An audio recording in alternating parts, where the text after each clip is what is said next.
What's up, everybody? Weston here with the Hidden Gibbon, back with another Daily Deck Tech video, and today we have ourselves another viewer request for a very old Magic card. And if you want to see your commander made into a deck tech, drop in the comments down below. You can give me things like budget, cards to include, cards to exclude, and also coming up here, this upcoming week, I'm going to be doing a bunch of deck showcases. I had a viewer reach out to me. They love building decks on Moxfield for fun, and so they've submitted a bunch to me, and I'm going to go through them blind. I thought that might be the best way to do it, is kind of see what they put up there, go through things blind, and just get it done.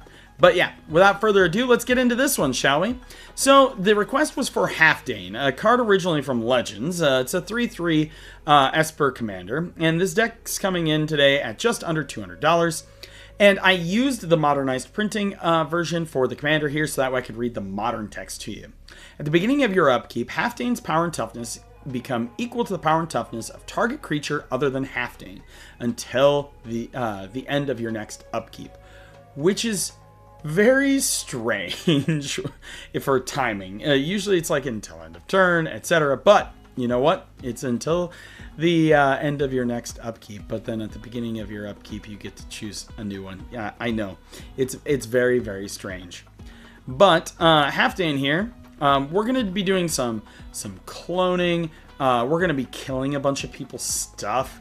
That's the whole goal here. So let's get straight into it. So for our creatures, we want to be able to copy our stuff, because I know some way you could go with Halfdane is that he copies all of your opponent's stuff, but not everybody runs big stuff. So we have to have ways to help ourselves, right? So we're going to have some big chungus in here, we're going to have some utility in here, and a lot of some of my favorite cards that I like to throw in, and one other classic if you can see it there. So who are our creatures? Well, first we have ourselves a Cursed Marauder and Fleshbag Marauder, right? You see them, oh, and Plague Crafter in here as well. They all do the same thing. When they enter the battlefield, each player sacrifices a non-token creature or sacrifices a creature. They're there, you put them in, you get people to sacrifice their stuff, and it limits the amount of things that they have while you're still having things out there and keeping the opponent's board down is the goal of these. We have Azor the Lawbringer. You can copy this with your Halfdane to make it a 6/6. But Azor the Lawbringer is a 6/6 for 6 flying, and when he enters the battlefield, each opponent can't cast instant or sorcery spells until that player's next turn. So if you get him in play and you have something big to do, this is the turn to do it, friends, if you have mana left over after 6. And then when he attacks, you can pay X and a white and double blue to Sphinx's Revelation, which is, you know, you get to gain X life and draw X cards. He's fun, and I built this to be like kind of like mid-low bracket 2. Can maybe hang at bracket 3. We have Baleful Strix, Flying Death Touch, and when it enters, draw a card. We have Body Double. You can have it enter the battlefield as a copy of any other creature card in a graveyard. These are really fun because if your opponents already have minimal creatures, say you sack your Cursed Marauder, you can use utility like this. You can copy something that you already killed of your opponents, that sort of fun stuff. We have Cemetery Puka, which is a shapeshifter for 3 from Shadowmoor. God, Shadowmoor art was great. Whenever a creature is put into a graveyard from play, you may pay 1. If you do, it becomes a copy of that creature and gains this ability. So as we're killing our opponent's stuff, you can clone it. We have Clever Impersonator. You can have it enter the battlefield as a copy of any non-land permanent on the battlefield. So non-land permanent doesn't have to be just a creature. Clone, the classic, you can have it enter as a copy of any creature on the battlefield. We have Consuming Aberration. I actually really liked adding this one in here because its power and toughness change, and so it can perpetually get bigger, which can have your Halfdane get bigger.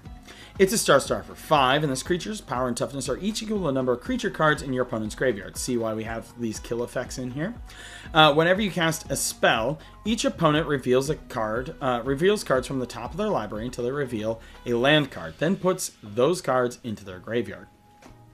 So it kind of mills them, putting more creatures into their graveyard. We have our clone abilities like Body Double to take things from the graveyard, and again, Consuming Aberration gets bigger, which then means Halfdane gets bigger. We have Dakin Blackblade here, originally from Legends. This is the Chronicles version. This is where the Blackblade Reforged gets its power toughness ability from. But he's a star for 6. Esper, Dakin Blackblade's power and toughness are each equal to the number of lands you control. Another classic, and I just did a Commander deck tech about Dromar not that long ago.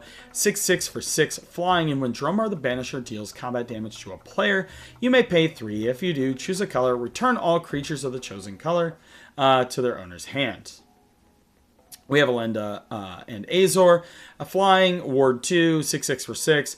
When it attacks, you get to do an Esper sort of Sphinx's Revelation thing where you get to draw cards. And then at the beginning of each end step, you may pay 4 life. If you do, create a number of 1/1 Black Vampire Knight creature tokens with lifelink equal to the number of cards you've drawn this turn. We have Evil Twin, which is you can have it enter the battlefield as a copy of any creature on the battlefield, except it gains its little tap ability that says destroy target creature with the same name as this creature. It's a really good assassin for commanders. And then you can also do fun things with it if you wanted to do, like, say, a Blink theme and put that in here. That would be a good thing for it. We have Lazav, Dimir Mastermind, Hexproof, and whenever a creature is put into an opponent's graveyard from anywhere, you can have Lazav become a copy of that creature, except its name is Lazav, Dimir Mastermind. It's legendary in addition to its other types, and it has Hexproof and this ability. This is really good for stealing people's big legendary things. Just overall really good. You can even have it so, like, if you wanted to go a different route with this deck and do kind of like a Reanimator package, you could sacrifice your own creature, whether it be legendary or not, have Lazav become a copy of it, and then bring your other thing back, and since it remains Lazav, they don't both die. Magister of Worth, 4/4 for 6, flying, will the council. When it enters the battlefield, starting with you, each player votes for Grace or Condemnation. If Grace gets more votes, each player returns a creature card from their graveyard to the battlefield. Return your Fleshbag Marauder and make them sad. And then if Condemnation gets more votes, or the vote is tied, destroy all creatures other than Magister of Worth.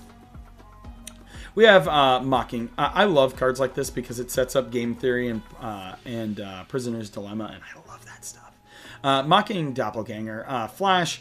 It's a clone, and you may have it enter the battlefield as a copy of any creature an opponent controls, except it has other creatures with the same name are goated. So then, like with my friend Mitch, right, if I brought it in and copied Kresh, his big giant Kresh wouldn't be able to attack, and he'd have to actually fling it at me. We have Phyrexian Metamorph. Again, it copies an artifact or a creature. It's like my 3rd favorite card in all of Magic. We have the Sad Robot in here for a little bit of ramp and can also draw. You can also clone it to get more of those effects. Spark Double is a clone that is not legendary, so you can clone one of your legendary things, which is always fun. We have the Ancient One, which kind of synergizes with Consuming Aberration, which is Ancient One can't attack or block unless it's there are 8 or more permanent cards in your graveyard, which we have all of our little sack dudes. And then, like I said, like that helps with this, right? Like we're putting stuff in there. And then you can pay 4, draw a card, then discard a card. So you're looting things in that helps the aberration out. And whenever you discard a card this way, target player mills cards equal to its mana value.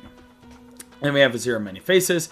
Comes in the copy of any creature on the battlefield, except if it was embalmed. The token has no mana cost. It's white and is a zombie in addition to its other types. Sorceries. We do have some mass removal in Supreme Verdict, Wrath of God, and Damn. We do have Feed the Swarm for some targeted enchantment and creature removal, as well as Fractured Identity, which exiles something, and then every other player other than its controller gets a copy of that permanent. We have Vindicate in here to destroy a permanent. Right of Replication, so we can like make clones of things. A fun thing that you can do if your opponent has a big board, and I've done this before, is I've played a Cursed Marauder and then sacked something else, like say a token from the vampires or something here, or something or sacking my Sad Robot, and then I've Right of Replication with a kicker by like a Cursed Marauder getting 5 of them, which then sack those 5, and then it essentially wipes out the opponent's boards. Sign in Blood, you can draw 2 cards at the cost of 2 life. Will target player. Don't get it misdirected, friends. Living Death, each player takes all the creatures in the graveyard, exiles them, all the creatures in play die, and then all the creatures you exiled come back into play. Instants, we have Anguished Unmaking, Despark, Mortify, Fill the Profane, Generous Gift, Pungify, Path to Exile, Swords to Plowshare, Stroke of Midnight, Rapid Hybridization, and Void Rend for just straight up kill things dead. And then we also have Ablation, which takes a non-land permanent and shuffles it into their library, and then you get to draw 2 cards. This is also really good removal. I have used this to great effect several times, and I used to play this in all of my old, back in the day, long ago, EDH decks. For our artifacts, we do have Arcane Signet and Soul Ring in here today. We did put Mirror Gallery and Mirror Box in because we do have clone effects and we do have legendaries that we can clone. And so if we're going to clone those legendaries, we don't want them to die. We are running Helm of the Host, which might be a bit too expensive to put in terms of like the equip cost costing 5. It's 9 to get going. We do have Black Blade Reforged, you know, bonus cool points if you throw them on Dakin. We have Prowler's Helm, which can't be blocked except by walls. Whisper Silk Cloak for unblockable. Trailblazer gives non-basic land walk. And Swift of Boots gives hexproof. For enchantments, we have Aqueous Form, which makes it so a creature can't be blocked. We have Ghostly Prison. We have Propaganda in here to slow down attacks towards us. Mirror Maid copies an enchantment. I usually copy one of these two. We have Blind Obedience. Artifacts and creatures an opponent enters tapped. Corrupted Conscience, you control enchanted creature, and the enchanted creature has Infect. And then Imprison in the Moon, which is one of my favorite things. You enchant a creature, land, or planeswalker. Sorry for the yawn, I'm up late. And it becomes a colorless land with tap, add colorless, and it loses all other abilities. And then we have the Cloning of Shredder, which is a saga for 6. Exile target creature card from your graveyard. Create a token that's a copy of it, except it isn't legendary. It's a mutant to another, in addition to its other types. And then it's 2 and 3 are create a token that's a copy of a card exiled with this saga, except it isn't legendary. It's a mutant in addition to its other types. That's really good. If you get something really spooky from your graveyard, you can just make a bunch of copies of it. Pretty fun overall. For lands, Rogue's Passage, because I wouldn't be me if I didn't throw that in there. We have Arcane Lighthouse, having our opponent's creatures lose hexproof so we can kill them with fire. And then a bunch of, Esper lands, Exotic Orchids in their command tower.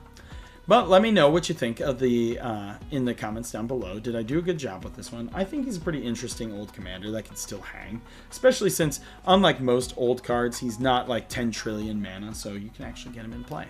But let me know what you would do with Halfdane. And as always, I'm Weston with the Hidden Gibbon, and I hope you all have a wonderful day.